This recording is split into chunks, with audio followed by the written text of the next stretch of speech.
Hello, everybody, and welcome to the Adult Chair. I am Michelle Chalfant. Today is going to be a good show. I am chatting with all of you today about the Adult Chair and the 3 chairs. I'm going to be really going over what these 3 chairs are all about, so make sure to stay tuned. And if you think you know all about the 3 chairs, you might be surprised. You might learn something new. But before we get started, you can find out more about the show at theadultchair.com. You can join the conversation on Facebook, Instagram, or Pinterest, and be sure to request to join My Adult Chair private group on Facebook. As you know, we are all in there learning how to live in our adult chair, and it is a beautiful place. If you want to share what's going on, you'll get some amazing comments. Post whatever you'd like having to do with the adult chair and get just honestly great feedback. I've got 2 announcements to make, and I am thrilled about both of these things. Number 1, today is November 1st, and today is the beginning of the 30-day journaling challenge. We did this a year ago, and it blew up, so we're doing it again this year. It's free, and basically what happens is every day of the month of November, you will get in your inbox a journaling prompt, and you can either use that prompt or just go off of whatever's happening with you in your own life and write. And I'm inviting you to join a humongous group of people that have joined this challenge, and we have created this beautiful collective consciousness around transformation the month of November. It's the perfect time to do it because we're leading right into the holidays. So we want to get ourselves strong and clear and, of course, live with more peace. And the journaling does it. So if you want to join that, even if you're listening to this and it's already beyond November 1st, come join us. You can still join at theadultchair.com/journal and be part of this big, giant energy of transformation. I encourage you to join us. It's amazing. Okay, that's number 1. Number 2, guess what? I have put another workshop on the calendar. I will be in Charlotte, North Carolina, January of 2019. For more information, go to theadultchair.com/workshop, and you can get all kinds of information about what we're going to be doing there. I realize this is podcast number 130 today, that a lot of people have never heard the first 4 episodes, which kind of sets up this whole entire model. So I have a lot of people that will email me or ask me questions. And when they ask me questions, I realize I'm not sure that they know everything that there is to know about this model. So I thought today would be a great way to review what these 3 chairs are and what the adult chair is all about, where it came from. I have a lot of questions about where did it come from. They want to learn more information. So that's what I'm going to go over today. This is based on a lot of different emails and questions on social media that I've gotten. So I hope you all enjoy it. So I want to start out with really, where does this model come from? Where did the whole adult chair model come from? It really came from my own journey, my own quest of wanting to, which I don't like this word now, but way back when, I really did want to fix myself. I don't like that word today, but I will use it now because that was what I was doing all along in my earlier life. So I grew up in Rochester, New York, and grew up with what I would call a dysfunctional family for various reasons. There was alcohol abuse, there was emotional abuse, there was verbal abuse, there were all kinds of things going on. And I don't just mean with my family of 4. We had aunts, uncles, grandmother. There was a lot of us. Or at least my father's side of the family was Italian. So there's sort of, as you Italians out there know, or Latinos, or anyone that comes from a very ethnic background, we're all enmeshed with each other and we're all in each other's business. So there's a lot of codependency. There was just a lot going on in my childhood. Not that I didn't feel love, because I did, but it was a lot of dysfunction with that love. So what I realized now, again, I knew there was something going on when I was a teenager, and I realized that I felt like something was off within me. I used to use a lot of alcohol to get through my weekends with my friends, and then moving on to college, same kind of thing.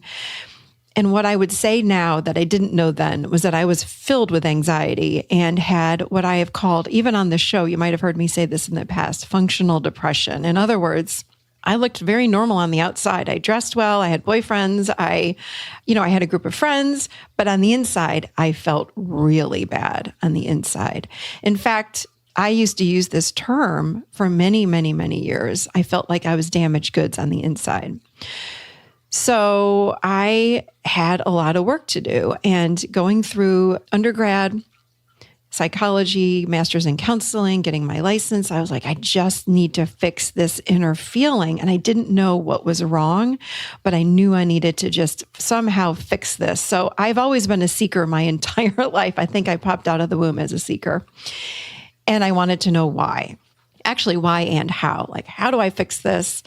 Why am I like this? So I spent most of my life living like that, which of course, I don't like the word why. In fact, when people ask me why now, I'm like, that's a bad question because we can never know why. But I wanted to know when I certainly was in my 20s. So that started my quest. So I've always been I was always on this journey of helping, really trying to figure out why I felt so bad on the inside. So I went a very traditional route. I became a therapist, but also I was also very spiritual. I've been that way my whole life. So being born and raised Catholic was different. So I'm not talking about religion, although I have nothing good or bad to say about religion. I'm neutral on that. I was spiritual. I wanted to understand more about God and energy and the universe. So I went in that direction and also took a very traditional route of counseling. And what I found over the years is I was just blazing down my path, again, really going to every class I could find on whether it be meditation, chakras, energy medicine, and also all of the traditional routes of learning about traditional types of counseling and different techniques. So over the years, what happened was I started to just combine both. And I would call myself, in fact, I have a hard time today with my title. I always say I don't know exactly what to call myself because I'm not exactly a traditional therapist. I'm also a holistic life coach. I'm a teacher, and I'm really spiritual. So I don't know what that title is. If anyone knows, please comment because I have no idea what I am. I'm an integrative therapist, I guess I would say, or a holistic practitioner or holistic kind of therapist because I really combine everything I can into one. And that's what this podcast is all about. So as far as my journey goes, so I spent much of my life feeling like I was this damaged goods. And along the way, I had this awareness, like, I just wonder, because I had such negative ruminating thoughts growing up, I wonder if the solution is to love myself. I realized maybe I just don't love myself. That was what the problem was with what was going on as far as my anxiety and my depression and this codependency and all these things were going on inside of me. Maybe if I could love myself, then I would feel better. So I was blazing down my path trying to figure that out. And I read every book I could possibly get my hands on. I had many, many, many teachers and mentors along the way that I learned from. And I took so many just different classes and certifications. I mean, I was just filling my brain with knowledge. What I found along the way is that I would learn something and it would help me a little bit. But it was never like that magic pill. I wanted that magic pill, like in that Bradley Cooper movie. I can't remember the name of the movie, but he takes that pill and like his whole life changes. That's what I was looking for. And I was looking to get to the end of the road. But what I've discovered along the way is really the quote, really, life is a journey. It truly is. Living my life through all of these different things all my ups and downs, that's part of life. That's part of my journey. But as I blazed down my path, trying to learn everything I possibly could, I moved to Nashville, Tennessee 11 years ago. And I had a lot of people that I had met that said to me, you really need to meet this Susan Crumpton. And I did. And I went and I went and met with her as a therapist, and she was my therapist, and sat with her. And day one, she says, you need to join our group. So I did that. And it was there that I realized I took everything that was in my brain and everything I had learned along the way, and I had really integrated into who I was in those 4 years with her. And it was with her throughout the 4 years and these 10 other people. And I would call it, as far as what we did during those 4 years, really like an emotional ass kicking. And I mean that in the most positive way. I promise it wasn't anything that was, mean. It was really, I needed to get in my body with all of this stuff that I had learned throughout all of these years. I had all this beautiful knowledge. And of course, I was feeling better throughout the years, a little bit here and a little bit there. But I wasn't, what I realize now, integrating all of it into my being. And that's what I did in this group setting with these 10 other people. And it was there that I heard the term. I had done chair work with other people before and other trainings, of course. And I'm sure a lot of you have done chair work where, we're working with the inner child and we're working with the teenager chair and all these different chairs. But it was with her. And we've heard of the healthy adult chair. Again, if you're a therapist, I'm sure you've used this as part of your practice or at least have heard about it. But I don't know what happened, but it was the one day when Susan was going through everything and she used the term the adult chair in one of our groups that were one of our meetings that we had. And I know where I can remember where I was sitting and it was like a lightning bolt came through me. And I thought, you know what? That's what I'm looking for. I'm not just looking for ways to love myself and how do I love myself. I wanted to figure that out because nobody talked to us about how to love yourself. Everyone says along the way, we need to love ourselves, but nobody ever talked about why. So that's one thing that's what I was really on a journey and a quest to figure out. But also what I realized in her class that one day, and I really think it was all divine timing. I had heard about living, of course, from my healthiest self, but it was the day and the timing and the setup when she said the adult chair. She had 3 chairs that were set up, or maybe more. She used a lot of chairs, but on this particular day, when she said the term, the adult chair, I thought, that's what I'm trying to do. I'm trying to live in my adult chair. That is the journey that I need to take, is to figure out how do I live? And in my opinion, the adult chair is the healthiest version of ourselves. So that is, when we're there, we do love ourselves and we do live authentically. And that was what I had come up with on that day. So to fast forward again, of course, with her blessing, I said, I want to use this term and use everything I've learned from you and combine it with all of my learnings over the last 25 years and create this model that I'm going to call the adult chair. And she gave me her blessing and away I went. So that's where this came from. A lot of people have asked me, where did this come from? Is there a specific book out there on this? And I would say there's a ton of books. And this all did not even come from Susan, because a lot of what I have added to this term, the adult chair, is my own understanding of healing and transformation. And in my opinion, the reason that we want to learn how to live in our adult chair is for self-realization. I have used this, I think I used on the very last podcast. The word healing for me can be sometimes triggering because that implies that we're broken. And I don't believe that we're broken. In fact, when I look back on my own life, I don't believe I was broken. I just didn't have a realization of who I really was. And through this model called the adult chair that I have created here, it's like we self-realize and we transform the parts of us that feel damaged, the parts of us that feel like we don't matter, the parts of us that feel like we're not good enough, the shame. We transform using this model. So that's where the model came from. Yes, it's a little bit of TA and Gestalt therapy, and people have told me it's similar to family systems, and which I was never trained in family systems. I didn't even know that. And I looked into it and I thought, yeah, it is kind of similar to that too. But it's also something that I learned many years ago about working with our parts called RAPSI. It's about, I use EFT in this model. I use meditation with this model. So this is all things that I have added to what I learned from Susan. So there isn't any one thing that I could guide anyone to read or learn more about, because it's just a combination of so many different things that I've put in this model.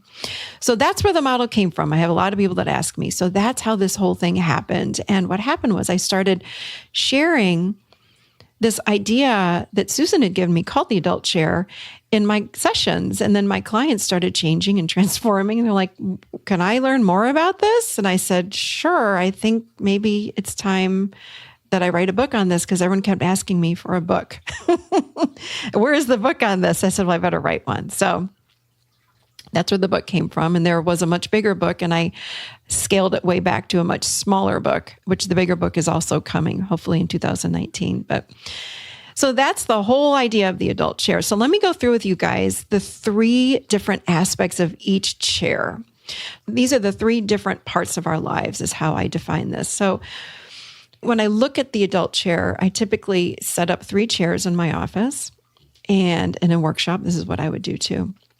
So the 3 different chairs, again, represent the 3 different phases of our lives. So what happens is even when we are in utero, and this is where the child chair begins. So the child chair is the first phase of our development. So this is basically the inner child, and I call it the child chair. And this happens from in utero to about age 6 to 7. So when we're in this child chair, you got to think about what was going on when you were in utero. This is where our programming begins, because what happens in this chair, so from the age of 0 to 6, everything that happens is recorded in the brain. It's like we have a tape recorder, and this creates the roadmap for the rest of our lives. It's fascinating to me that from age 0 to 6 is what we are using as adults to live off of, which, is pretty darn, in my opinion, immature. So it's outdated, obviously, this map, because it's from a very, very, very long time ago, based on all of our experiences. But these experiences begin in utero. So think about it. Were your parents fighting when you were in utero? Were you adopted? Were your parents happy to have you? What was happening in your environment? So start thinking about that. And then we're born. So when we're born, we, again, are in this child chair. And this is when, as little human beings, as little babies, we learn all about, and here are some aspects of what happens in this inner child or this child chair. This is where we learn all about our true emotions. Now, true emotions are different than wants, remember, but true emotions are things like, I'm sad, I'm lonely, I'm happy, I don't matter, I'm not worthy, joy, bliss, excitement. All of these things are true emotions. The other thing that happens in this chair are we learn all about our true needs. So when I ask people this question of what are our true needs, of course we have food, shelter, water, but let's look at the emotional true need. What is a true need? And, we get these confused with wants. So a true emotional need might be something like, I need a hug. I need a kiss. I need you to tell me everything's going to be okay. I need you just to hold my hand. These are true needs. Another thing that happens in this child chair is we learn all about vulnerability. We learn about trust. So if you don't trust as an adult, this is how these chairs work. We have to go inside and work with the inner child to help with this trust. This is where we learn about spontaneity in this child chair. So think about if you've ever seen a little child that is playing with something and a bumblebee goes by and then they start chasing the bumblebee, or their attention span jumps from one thing to the next. They're very spontaneous. This is where we learn all about intimacy and vulnerability. Think about a mother or grandparent or anybody holding a baby, and we just nestle right up with that baby. It's like, such a beautiful, intimate moment. And vulnerability, as you have probably seen, I can't imagine anybody that has not seen a child that's age 3 or 2 in a restaurant screaming, or in the mall screaming and flailing on the ground. They don't really care who's around. They're pretty vulnerable. They don't care. So this is where all of this is learned. This is where we learn about passion. You've seen children play, and they play hard, or they're very engrossed in something. This is where all the passion is formed. So when an adult comes to me and for a session and they say, I just have lost my passion, I lack passion, I, of course, go into the child chair with them. I want to go in and figure out what's going on with that inner child. And so often that inner child is covered up or lost, and we've got to go find that inner child in order to bring that passion out. And the last few things that happen with the child chair would be creativity, play, and fun. So if you lack fun in your life, I would suggest you start connecting with the inner child. The inner child is the part of us that is what I would call like the container or the source for all of these things that I just mentioned. So if you're having intimacy issues or if you're having issues with vulnerability, it's about connecting into that child part of us.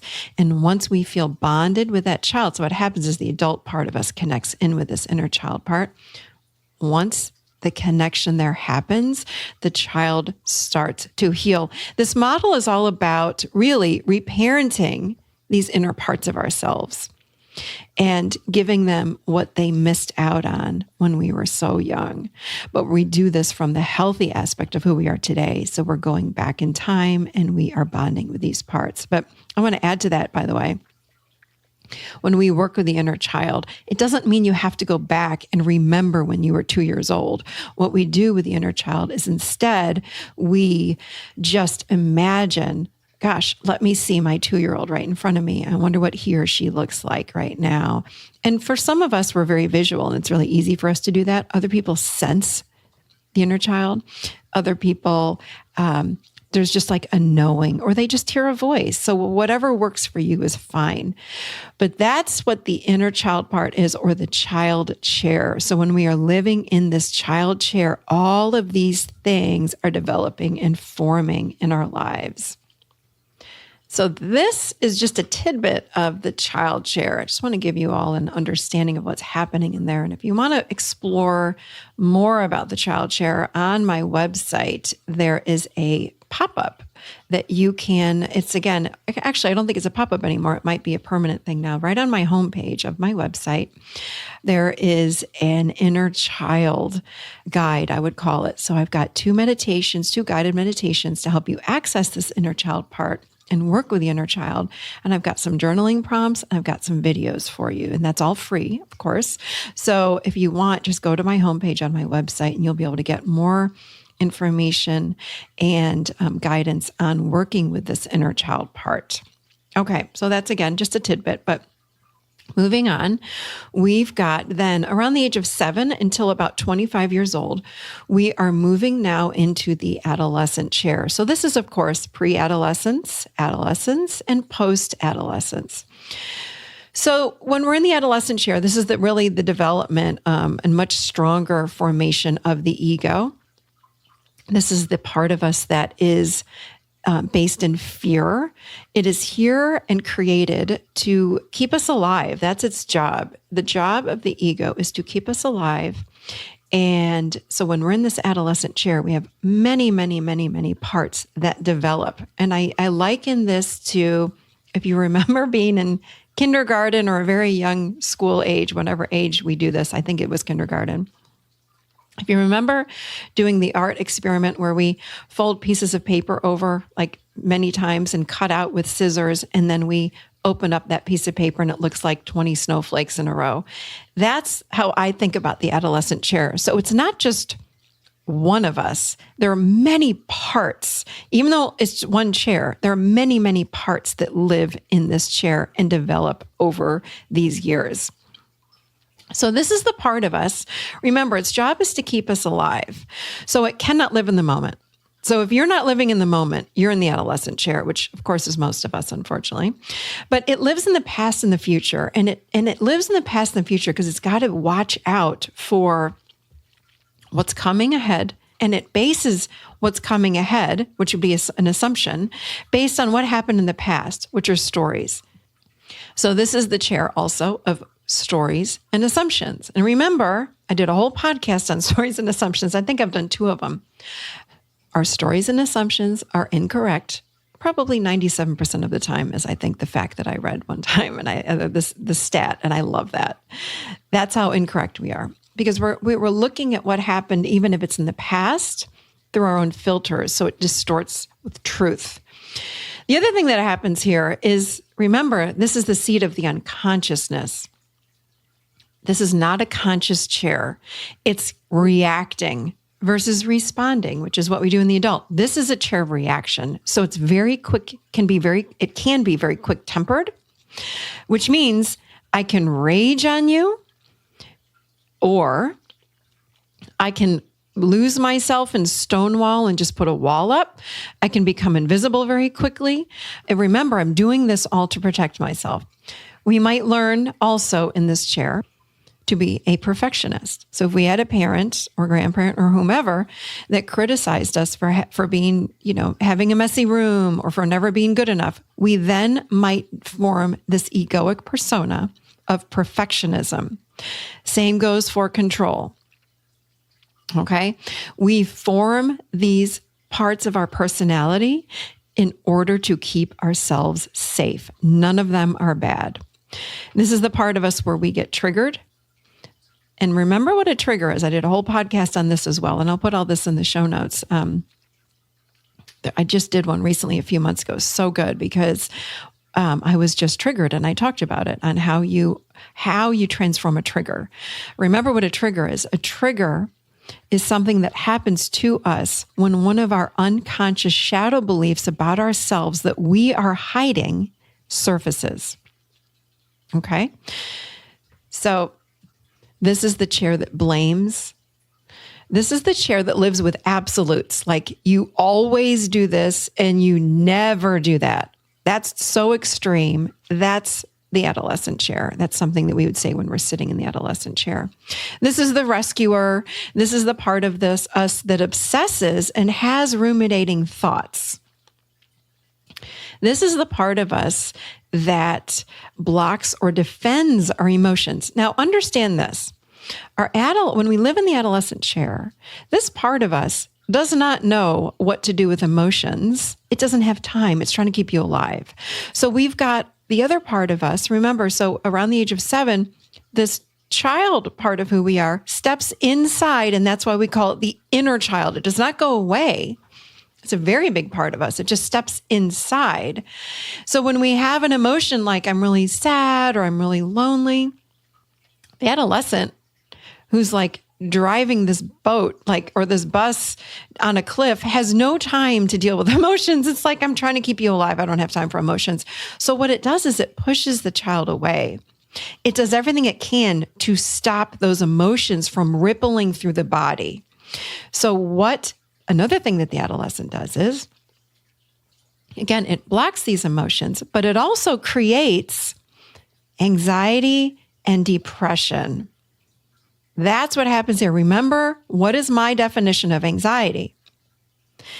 Anxiety is the physical manifestation of unfelt emotions, because anxiety, in my opinion, Michelle Chalfont's opinion, is not an emotion. It's physical. Think about anxiety. Not in my throat, not in my stomach, tightness in my chest. That's physical. So think about it like this. In my adolescent, if I'm sitting in this adolescent chair and to my left, I've got this little kid, my inner child, that's crying because he or she is so sad. I'm trying to keep us alive. I can't take my attention off the road to deal with this, so I need to push that down. So I need to create vices in order to block these emotions. So I might realize I'm going to have some cookies over here, or I'm going to have this big pizza, or I'm going to, and I can remember, I can't process emotions and food at the same time. So if I'm eating something, I don't have to process emotions. My energy is going toward breaking down my food. I don't even have to think about emotions. All of the ideas and strategies that come up in this adolescent, remember, are coming from an emotional perspective of about 12 years old. Okay? Emotionally speaking, we're 12. So the idea of eating a piece of chocolate cake or having a beer or watching porn or whatever it is, all these vices that can, of course, turn into addictions, they're coming from about an average age of about a 12-year-old mentality. Really, really young. But this is what anxiety is. Same with depression. I'm depressing, really, the inner child. If we want to look at it just from a chair perspective, it's like we are taking this child chair and putting it in the basement in a closet and locking the door. That's depression. So if I want to transform anxiety, depression, addiction, codependency, which I think is also an addiction, a codependent is an addiction to fixing or quote unquote helping another. That's what codependency is, but all of them are the same. I believe if we can get in touch with that inner child and start feeling what's going on there, it is a game changer for all of these things. That's what shifts. And I can say this is my perspective. I'm not saying it will 100% work for you, but I will say this, it worked for me. I do not live with depression and anxiety anymore. I don't have that anymore because I learned how to feel my emotions. Now, sometimes perhaps it's a chemical issue, but I think that's not as often as we think. Again, this is my personal opinion. So getting back to this, the energy in the adolescent chair, is very, very fast. It says, I got to do it now. You can't wait. Hurry. I got to make a decision about this right now. There are some other things too, but lastly, I'm just going to say the adolescent part of us, it feels very separate. It loses the idea that we are connected to everyone. In the child chair, we think and we remember that where there's a oneness that I am a part of, and the adolescent says, I'm separate, I am an individual, I am Michelle, and I'm separate from all of you. And that just is not true on an energetic level. We are actually part of a oneness energy. But the adolescent forgets that. Okay, moving into the adult chair.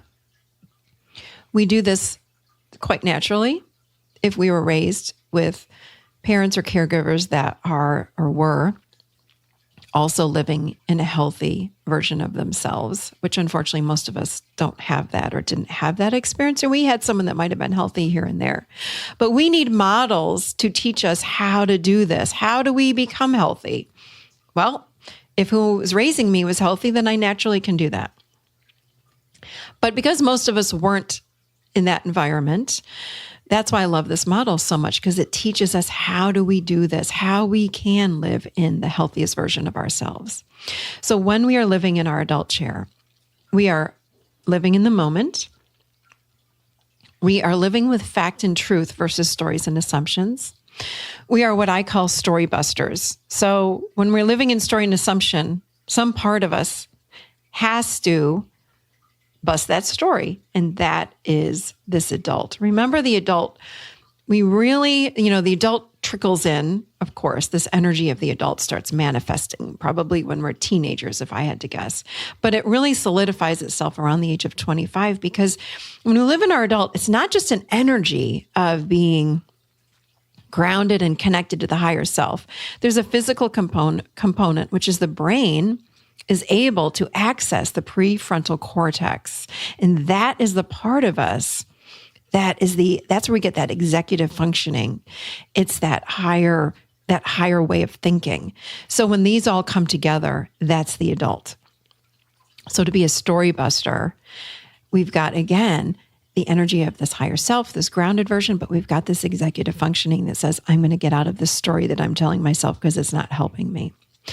When we're living in the adult, we're very compassionate for ourselves and others, non-judgmental. We're curious and we observe what's going on. So we observe what's going on with my child, which is the feelings and needs, and we observe the thoughts. We don't buy into the thoughts and react. We respond. So one of the things that I say all the time is that when I'm in my adult chair, I'm very connected to what I'm thinking and what I'm feeling emotionally speaking. And then I make a decision. And I know because I'm in my adult, I don't have to do it immediately. I can take my time with it. This is the seat of consciousness. This is where we bring consciousness into the equation. We gather information here. So if I don't know what's going on with somebody, I'm going to gather information. If I don't know how to do something, I'll gather information. If I feel stuck, I'm going to go find further information. Then I'll make a decision. Again, this is the part of us that responds versus reacts. So that adolescent chair, if I'm sitting there, I'm going to react. Rage comes from that adolescent chair. Quick thinking is the adolescent versus adult is calm. It can pause. It can wait. This is where I set boundaries. This is where I find my power in my adult chair. I can stay present even when I'm triggered, by the way, when I'm in my adult chair. It's like I almost am watching myself be triggered. When I'm in my adult chair, I can take responsibility for my life, even if I don't like parts of what has happened in my life or what is happening right now in my life. I'm still going to take responsibility and lastly, again, there are many things that happen in our adult, but I can let things go from here. I can move on and step into the moment. And I can't do that from my adolescent. I can do that only from my adult. So these are tidbits of what happens when we're living in the adult chair. And I want you to know, when I'm living in my adult chair, it does not mean that I'm in this zenned out position, Indian style on the couch all day where nothing bothers me and I'm living in this perfectly neutral zone all day, every day. When I'm living in my adult, remember, it's the healthiest, fullest version of myself.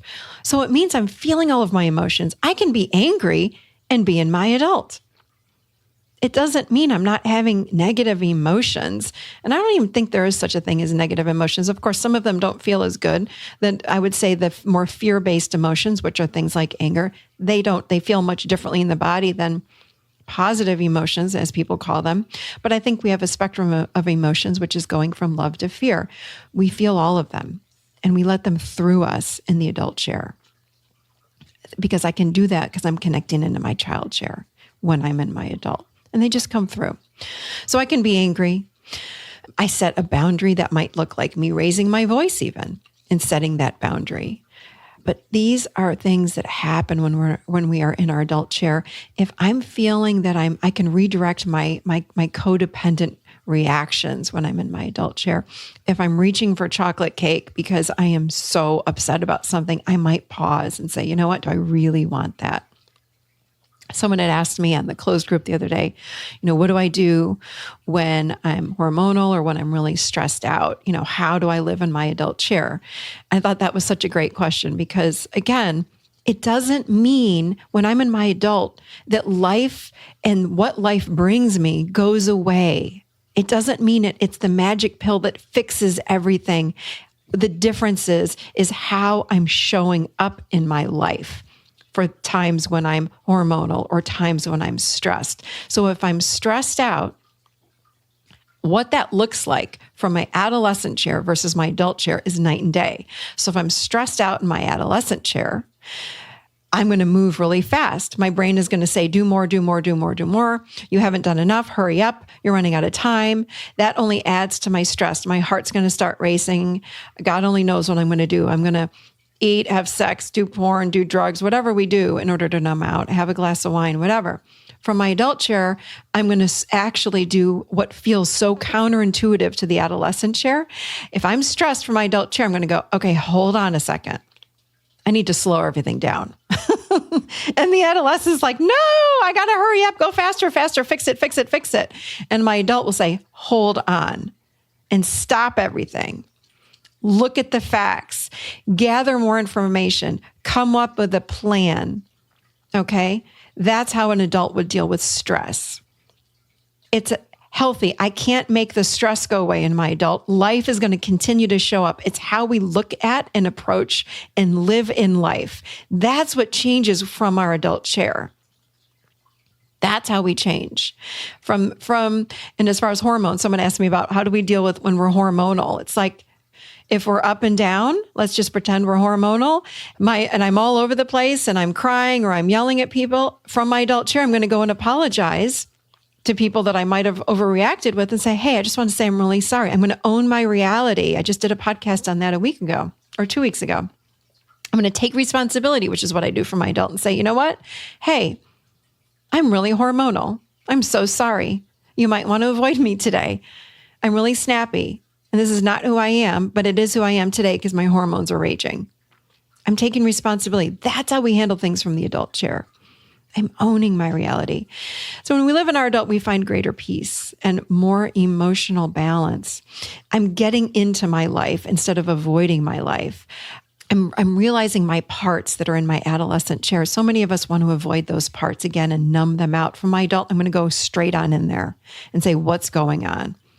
I need to connect with my parts. And we learn how to do that. Of course, I've talked to you guys many times how to do that on this podcast and in class, of course, in the workshops and in the book. We need to get in touch with the parts of us that feel codependent, that feel out of control. And that's how we find greater balance. So again, the adult chair model helps us to reparent and fill in the blanks to parts that we didn't get when we were growing up, to and experiences that we did not get as we were growing up, and helps us to, again, you can use the word heal. I'm going to use the word transform those parts and integrate those parts. This is all about integration. I can't get rid of anything. This is something that Susan taught me way back when, and I could not agree with her more. And that's where I realized it is a process of self-realization. I can't get rid of my loneliness. It's not like I can erase that from my emotional basket. It's like, kind of like, I don't want to get rid of my fear. Now, if my fear is out of control and I live with tremendous amounts of fear, then I want to bring that more in balance, but I don't want to get rid of my fear. Part of being human is having a whole spectrum of emotions. That's part of the human experience. So feel your anger, feel your fear, feel your shame, but let it come through you. Remember, Jill Bolte Taylor taught us that when we fully feel emotions, we feel them for 90 seconds. That's it. Feel them and let them through. What we do as humans, though, is we have an emotion that comes up through us, and the brain comes on top and goes, or the adolescent part of us jumps in and goes, "Oh my God, why are you so angry? Maybe we should do this and do that and do that." Blah, blah, blah. So the anger's coming through us, or the sadness or the shame or the grief, and then we build a story around it and try to fix it, and then it gets stuck. That's why we get stuck in our emotions. Without the mind chiming in, these emotions just float right through us. So cry it out. I always encourage crying in my office. Cry, cry, cry, cry, cry. It gets the emotions moving. It gets energy moving through us. So, okay. Let me look. I think that's about all that I want to say about this. There are so many topics that I have done that teach you how do you live in your adult chair. So if you go to my website, just go to theadultchair.com. On that podcast page, there's a search bar. You can put in just about any topic, and the podcast that's related to that topic will pop up, and you will then be able to gather more information, which again is an adult chair term. So I hope that this has been helpful for you guys. And I can say that this model has, I do not feel like damaged goods anymore. In fact, that feels like such a thing of the past, and I owe it to this model. I know what to do now when I have ruminating thoughts. I know I have to feel my emotions, and then they're gone. I know what to do with anxiety if it does come up, because I'm human, and some days I do feel like some anxiety coming up, but I now know what to do. There's so many tools built into this model to help you to work through just about anything. Now, I'm not going to say that this model works with things like schizophrenia. I've never had a client like that.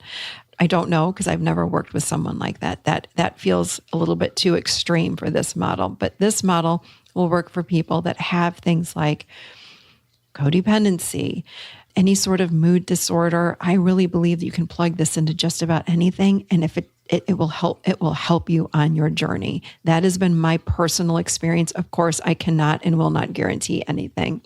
So this is just something that worked for me, and I decided to share it with clients. And 4 years later, there's a podcast with thousands and thousands of people that download every single week. And it's surreal, honestly. So I wanted to share my story with you guys and share just a little bit more about the chairs. And I hope that you have found it helpful. And of course, if you have questions, please, I would love to hear them, or comments. Come into the closed group at the Adult Chair and comment and question anything. And I will do my best to answer just about everything. So, okay. Well, I have loved this as always. I love spending my time with you all.